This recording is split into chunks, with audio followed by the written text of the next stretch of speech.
Welcome students. TSMC 2023 first phase seat allotment 16th రోజు release చేయడం జరుగుతుంది. ఫిక్స్డ్ టైం అయితే ఉండదు. ఏ టైంలో అయినా సరే అలాట్మెంట్ అయితే రిలీజ్ చేయడం జరుగుతుంది.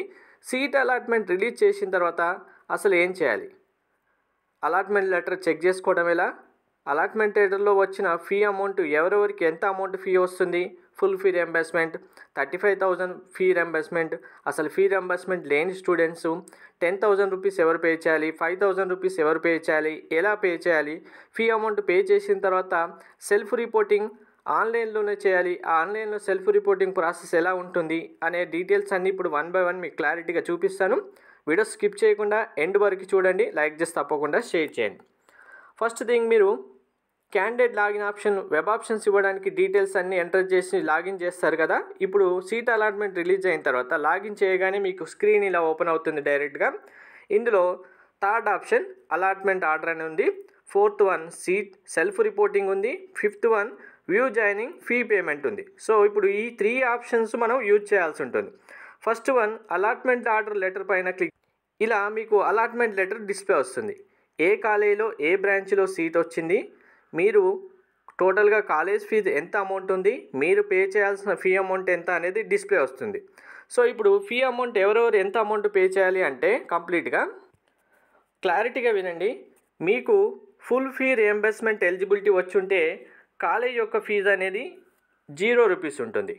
తర్వాత 35,000 రూపీస్ ఫీ రియంబర్స్మెంట్ వచ్చిన స్టూడెంట్స్ ఉంటారు కదా, మీరు రిమైనింగ్ అమౌంట్ అయితే పే చేయాల్సి ఉంటుంది.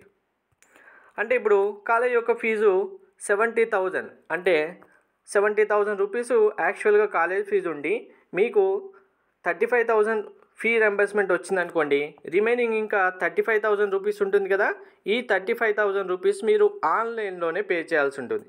సేమ్ ఇలానే ఇంకా మీ కాలేజ్ ఫీజు 1,40,000 అయినా 1,20,000 అయినా 1,00,000 అయినా సరే, ఎంత అమౌంట్ కాలేజ్ ఫీజు ఉంటే అంత అమౌంట్లో 35,000 రూపీస్ లెస్ చేసుకొని మిగిలిన అమౌంట్ పే చేయాల్సి ఉంటుంది.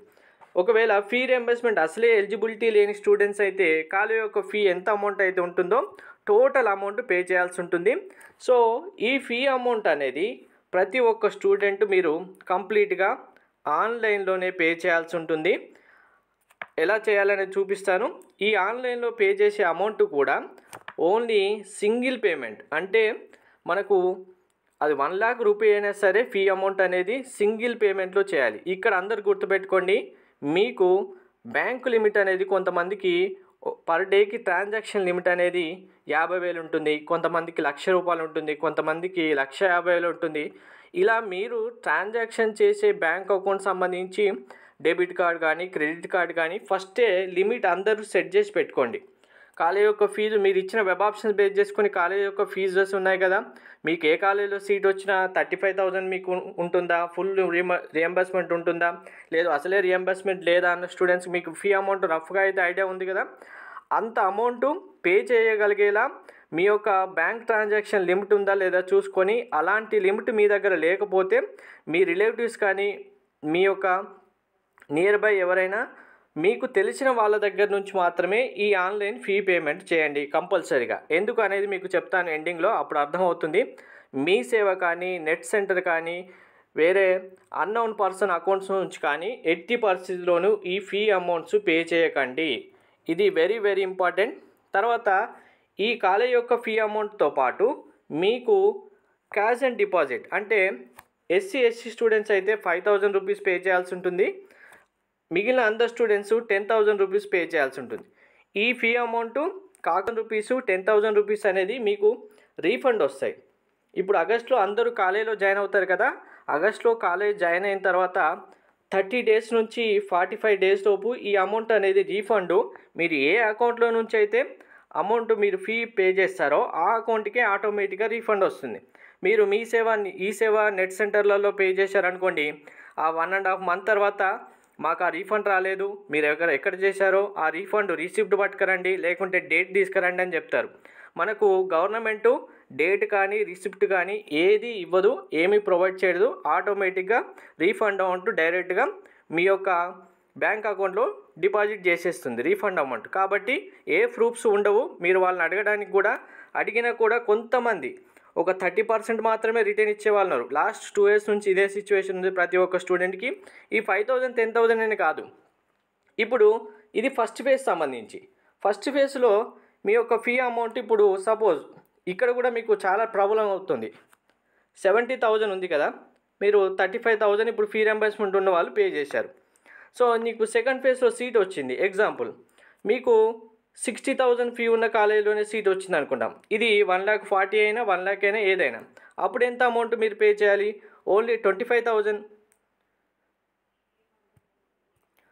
సెకండ్ ఫేజ్లో ఇప్పుడు 60,000 రూపీస్ ఫీ ఉన్న కాలేజీలో సీట్ వస్తే మీరు పే చేయాల్సింది ఎంత? ఓన్లీ 25,000.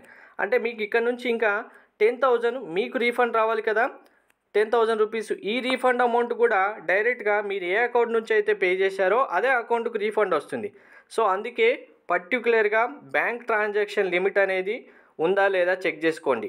డెబిట్ కార్డ్ అయినా క్రెడిట్ కార్డ్ అయినా మీ అకౌంట్లో, అలాగే పే చేసే అకౌంట్ కూడా కంపల్సరీగా మీది, మీ సిస్టర్సో బ్రదర్సో మీ రిలేటివ్సో రీఫండ్ వచ్చినప్పుడు ఇచ్చేలా ఉన్న ఎవరైనా సరే వాళ్ళ దగ్గర నుంచే తీసుకోండి.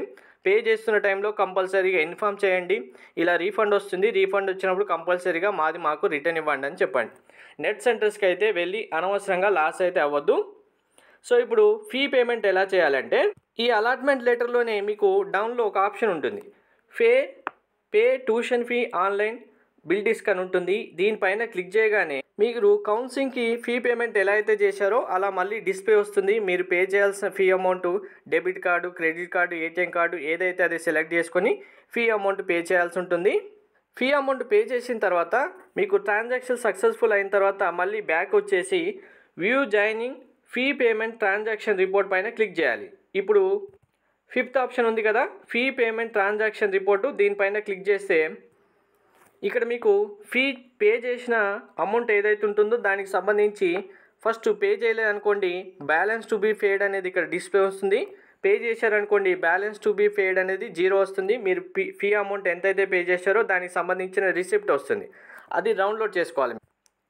ఫీ అమౌంట్ సక్సెస్ఫుల్ అయింది, ఇంకా మీరు ట్రాన్సాక్షన్ రిపోర్ట్ కూడా డౌన్లోడ్ చేసుకున్న తర్వాత మళ్ళీ బ్యాక్ రావాలి. ఇప్పుడు మీరు సెల్ఫ్ రిపోర్టింగ్ సిస్టమ్ ఆప్షన్ ఉంది కదా, ఈ ఆప్షన్ పైన క్లిక్ చేయాలి.